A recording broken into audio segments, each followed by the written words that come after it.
John Bernard Caron and colleagues recently discovered a cache of jellyfish fossils in the Burgess Shale, a site in the Canadian Rockies that is rich in fossils from the Cambrian period, which is over 500 million years ago.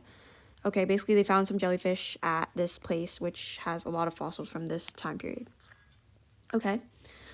Caron and colleagues claim that these are the oldest jellyfish fossils ever discovered. In the past 20 years, two sites in China and the United States have yielded fossils of a similar age that some experts believe are the most likely jellyfish due to their shapes and appearance of projecting tentacles. Okay, but Caron and colleagues argue that the apparent tentacles are in fact the comb rows of ctenophores, gelatinous animals that are only distantly related to jellyfish.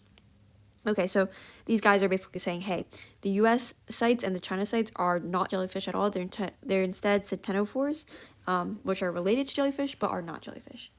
Okay, the question is asking which statement, if true, would most directly weaken the claim by Caron and colleagues about the fossils in China and the U.S. So basically, remember, the claim was these are not jellyfish.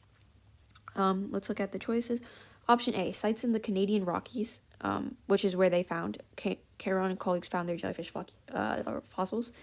Those sites in the Canadian Rockies from later periods in the Cambrian period have yielded fossils that have been conclusively identified as ctenophore fossils.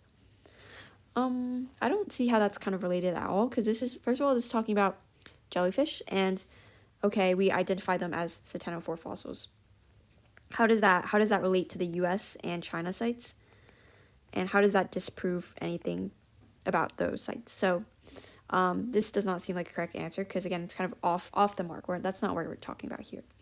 Number B, the fossils found in China and the U.S. are so poorly preserved that though they cannot be conclusively identified as jellyfish, they cannot be conclusively identified as ctenophores either. Okay, that would definitely weaken his claim, right? Because his claim is that those are definitely jellyfish, but this is saying you can't even tell what they are. So they could not be jellyfish, but they also could not be ctenophores. They could not be jellyfish, but they could be jellyfish too. And then option C, so this seems kind of promising. Option C is, while ctenophore fossils have been discovered in China and the U.S., they have never been discovered in the Burgess Shale. Okay, Burgess Shale, where is that? Let's look back at the... Burgess Shales. That's where they recently were discovered. So that's where their Caron and colleagues discovered them.